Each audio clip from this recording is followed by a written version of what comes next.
خلیفہ ثانی حضرت عمر فاروق رضی اللہ عنہ۔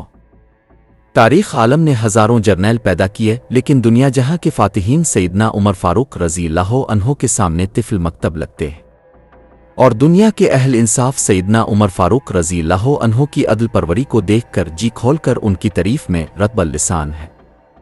سیدنا عمر فاروق رضی اللہ عنہ کا شمار مکہ مکرمہ کے چند پڑھے لکھوں میں ہوتا تھا، لیکن وہ بھی اسی عرب معاشرے کا حصہ تھے جہاں پیغمبر اسلام صلی اللہ علیہ وسلم کو قبل از نبوت صادق و امین کہا جاتا تھا، اور بعد از اعلان نبوت نعوذ باللہ ساحر، شاعر، کاہن اور نہ جانے کیا کہا گیا۔ اہل مکہ کے جبر و ستم بہت بڑھ چکے تھے۔ صحابہ کرام رضی اللہ عنہم سرعام تبلیغ تو درکنار، عبادت بھی نہیں کر سکتے تھے، چوک کر دین اسلام کی تبلیغ و عبادت کی جاتی تھی۔ صحابہ کرام رضی اللہ عنہم کی تعداد اس وقت 39 تھی۔ ایک رات بیت اللہ کے سامنے عبادت کرتے ہوئے پیغمبر اسلام صلی اللہ علیہ وسلم نے اپنے پروردگار سے عجیب دعا کی مانگی بھی تو عجب شے مانگی۔ کسی کے وہم گمان میں نہیں تھا کہ دعا میں یہ بھی مانگا جاتا ہے۔ اسلام کی بڑھوتری کی دعا کی جاتی، اہل مکہ کے ایمان لانے کی دعا کی جاتی، دنیائے عالم میں اسلام کی اشاعت کی دعا کی جاتی، یا اہل مکہ کے ظلم و ستم کی بندش کے لیے ہاتھ اٹھائے جاتے۔ لیکن میرے عظیم پیغمبر صلی اللہ علیہ وسلم نے دعا کی کہ اے اللہ، عمرو بن ہشام اور عمر بن خطاب میں سے کسی کو اسلام کی عزت کا ذریعہ بنا۔ نبی کریم صلی اللہ علیہ وسلم نے مکہ مکرمہ میں 2 لوگوں کو نامزد کیا اور فیصلہ خدائے علام الغیوب پر چھوڑ دیا کہ اے اللہ، ان دونوں میں سے جو تجھے پسند ہو وہ دے دے۔ اللہ تبارک و تعالی نے حضرت محمد صلی اللہ علیہ وسلم کی دعا کو شرف قبولیت سے نوازا، اور اسباب کی دنیا میں سیدنا عمر فاروق رضی اللہ عنہ کہ اسلام لانے کا سبب یہ بنا کہ ایک روز تیغ برہنہ لیے جا رہے تھے، راستے میں بنو زہرہ سے تعلق رکھنے والا ایک شخص ملا جس نے پوچھا کہ اے عمر، خیریت؟ کہاں کا ارادہ ہے؟ کہنے لگے محمد کو قتل کرنے جا رہا ہوں، اس نے نئے دین کا اعلان کر کے مکہ والوں میں تفریق کر دی ہے، کیوں نہ اس قصہ کو ہی ختم کر دوں؟ بنو زہرہ سے تعلق رکھنے والے شخص نے کہا کہ اے عمر، اگر تم نے ایسا کیا تو کیا بنو ہاشم و بنو زہرہ تم سے انتقام نہیں لیں گے؟ تو کہنے لگے لگتا ہے کہ تم بھی اس نئے دین میں شامل ہو چکے ہو۔ انہوں نے کہا کہ پھر پہلے اپنے گھر کی خبر تو لو، تمہاری بہن و بہنوئی مسلمان ہو چکے ہیں۔ جلال میں نکلنے والا عمر سیدھا بہن کے گھر پہنچتا ہے، یہاں سیدنا خباب بن الرت رضی اللہ عنہ ان کے بہنوئی و بہن کو سورہ طٰہٰ پڑھا رہے تھے۔ باہر سے آواز سنی اور دروازہ پر دستک دی، اندر سے پوچھا گیا کون؟ آواز آئی عمر۔ نام سنتے ہی سیدنا خباب رضی اللہ عنہ چھوپ گئے۔ عمر نے آتے ہی پوچھا تم لوگ کیا پڑھ رہے تھے؟ انہوں نے بات ٹالتے ہوئے کہا کہ ہم آپس میں باتیں کر رہے تھے۔ کہنے لگے میں نے سنا ہے تم نئے دین میں شامل ہو گئے ہو۔ بہنوئی نے کہا کہ اے عمر، وہ دین تیرے دین سے بہتر ہے، تو جس دین پر ہے یہ گمراہی کا راستہ ہے، بس سننا تھا کہ بہنوئی کو دے مارا زمین پر۔ بہن چھڑانے آئی تو اتنی زور سے اس کے چہرے پر تمانچہ رسید کیا کہ ان کے چہرے سے خون نکل آیا۔ بہن کے چہرے پہ خون دیکھ کر غصہ ٹھنڈا ہوا اور بہنوئی کو چھوڑ کر الگ ہو بیٹھے اور کہنے لگے کہ اچھا لاؤ دکھاؤ تم لوگ کیا پڑھ رہے تھے۔ بہن نے کہا کہ تم ابھی اس کلام کے آداب سے ناواقف ہو۔ اس کلام مقدس کے آداب ہیں کہ پہلے تم وضو کرو پھر دکھاؤں گی۔ انہوں نے وضو کیا اور سورہ طٰہٰ پڑھنی شروع کی۔ یہ پڑھتے جا رہے تھے اور کلام الہی کی تاثیر قلب کو متاثر کیے جا رہے تھی۔ حضرت خباب رضی اللہ عنہ یہ منظر دیکھ کر باہر نکل آئے اور کہنے لگے کہ اے عمر، کل رات نبی کریم صلی اللہ علیہ وسلم نے بارگاہ خداوندی میں دعا کی تھی کہ اے اللہ، عمرو بن ہشام یا عمر بن خطاب میں سے کسی کو اسلام کی عزت کا ذریعہ بنا، یا ان میں سے کسی ایک کے ذریعے اسلام کی تائید فرما۔ تو اے عمر، میرے دل نے گواہی دی تھی کہ یہ دعا پیغمبر صلی اللہ علیہ وسلم عمر بن خطاب کے حق میں پوری ہوگی۔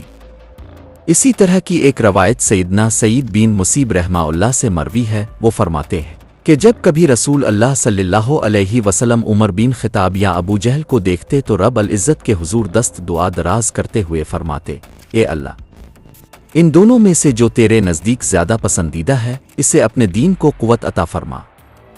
سیدنا خباب رضی اللہ عنہ سے سیدنا عمر رضی اللہ عنہ کہنے لگے کہ اچھا تو مجھے بتاؤ محمد صلی اللہ علیہ وسلم کہاں ہے؟ میں ان سے ملنا چاہتا ہوں۔ انہوں نے بتایا کہ صفا پہاڑی پر واقع ارقم رضی اللہ عنہ کے مقام میں قیام پذیر ہے۔ سیدنا عمر رضی اللہ عنہ چل پڑے۔ درے پر مقیم صحابہ کرام رضی اللہ عنہم نے جب دیکھا کہ عمر آ رہا ہے اور ہاتھ میں ننگی تلوار ہے تو گھبرائے ہوئے حضرت محمد صلی اللہ علیہ وسلم کو بتایا۔ وہیں اسد اللہ اور سیدنا حمزہ بن عبد المطلب رضی اللہ عنہ بھی تھے۔ وہ فرمانے لگے، آنے دو، اگر ارادہ نیک ہے تو خیر ہے، اور اگر ارادہ صحیح نہیں تو میں اس کی تلوار سے اس کا کام تمام کر دوں گا۔ جب سیدنا عمر رضی اللہ عنہ وہاں پہنچے تو حضرت محمد صلی اللہ علیہ وسلم پر نزول وحی جاری تھا۔ چند لمحوں بعد اب صلی اللہ علیہ وسلم نے عمر سے فرمایا، اے عمر، تم کس چیز کا انتظار کر رہے ہو؟ کیا ابھی وقت نہیں آیا کہ تم اسلام قبول کرو؟ بس یہ سننا تھا کہ فوراً کلمہ شہادت پڑھتے ہوئے دائرہ اسلام میں داخل ہو گئے۔ اصحاب رسول صلی اللہ علیہ وسلم نے حضرت عمر رضی اللہ عنہ کے اسلام لانے کی خوشی میں اس زور سے نعرہ تکبیر بلند کیا کہ صحن کعبہ میں بیٹھے ہوئے کفار و مشرکین نے بھی سنا، اور اس نعرے کی آواز سے وادی مکہ گونج اٹھی۔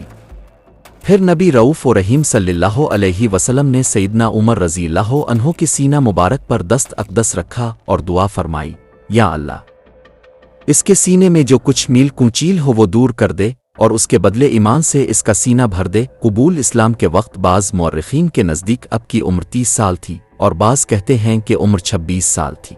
مفسر قرآن سیدنا عبداللہ بن عباس رضی اللہ عنہ فرماتے ہیں کہ حضور سرور کائنات صلی اللہ علیہ وسلم نے فرمایا کہ جبرائیل علیہ السلام میرے پاس آئے اور کہا کہ آسمان والے عمر رضی اللہ عنہ کے قبول اسلام پر خوشیاں منا رہے ہیں۔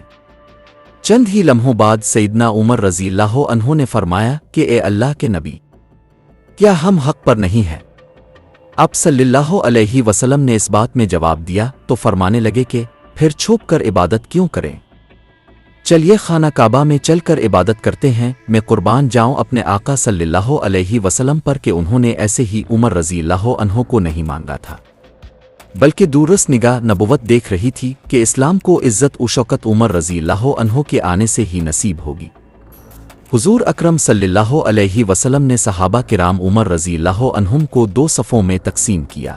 ایک صف کے آگے اسد اللہ اور سیدنا حمزہ رضی اللہ عنہ چل رہے تھے، اور دوسری صف کے آگے مرادیں رسول پیغمبر اسلام صلی اللہ علیہ وسلم کے لیے عطائی خداوندی یعنی سیدنا عمر فاروق رضی اللہ عنہ چل رہے تھے۔ مسلمان جب خانہ کعبہ میں داخل ہوئے تو کفار مکہ نے دیکھا، نظر پڑی حمزہ رضی اللہ عنہ پر اور عمر رضی اللہ عنہ پر تو بڑے غمگین ہوئے، لیکن کسی میں جرأت تھی کہ کوئی بولتا۔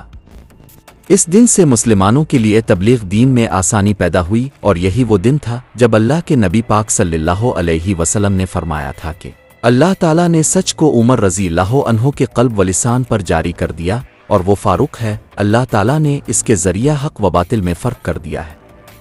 جناب سیدنا عبداللہ رضی اللہ عنہ فرماتے ہیں کہ اللہ کی قسم، ہم کعبہ کے پاس کول عام نماز نہیں پڑھ سکتے تھے، یہاں تک کہ حضرت عمر رضی اللہ عنہ اسلام لائے۔ اسی طرح حضرت صہیب بن سنان رضی اللہ عنہ فرماتے ہیں کہ جب عمر رضی اللہ عنہ نے اسلام قبول کیا تو اسلام کو غلبہ نصیب ہوا، اور ہم سر عام اسلام کی دعوت دینے لگے، اور ہم حلقہ بنا کر بیت اللہ میں بیٹھتے تھے۔ ہم بیت اللہ کا طواف کرنے لگے، اور اب ہم پر اگر کوئی زیادتی کرتا تو ہم اس سے بدلہ لیتے تھے۔ اسی طرح سیدنا عبداللہ بن مسعود رضی اللہ عنہ فرماتے ہیں کہ عمر رضی اللہ عنہ کا اسلام قبول کرنا ہماری کلی فتح تھی، اور عمر رضی اللہ عنہ کا ہجرت کرنا ہمارے لیے اللہ تعالیٰ کی نصرت خاص تھی، اور اب صلی اللہ علیہ وسلم کی خلافت تو ہمارے لیے سراپا رحمت تھی۔ میں نے وہ دن بھی دیکھے ہیں جب ہم بیت اللہ کے قریب بھی نماز ادا نہیں کر سکتے تھے، لیکن جب عمر رضی اللہ عنہ اسلام لائے تو اب صلی اللہ علیہ وسلم نے کفار سے مقابلہ کیا، یہاں تک کہ وہ ہمیں نماز پڑھنے دینے لگے۔